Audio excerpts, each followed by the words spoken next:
რუსთავის მთავარ ნაძვის ხესთან მოწყობილ საახალწლო სოფელში, რომელიც 14 დეკემბრიდან იღებს სტუმრებს, საშობაო მეჯლისი და ჯგუფ ურსას კონცერტი გაიმართა.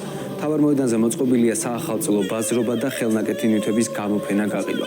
რუსთავის საახალწლო სოფელი სტუმრებს შობის ჩათვლით უმასპინძლებს.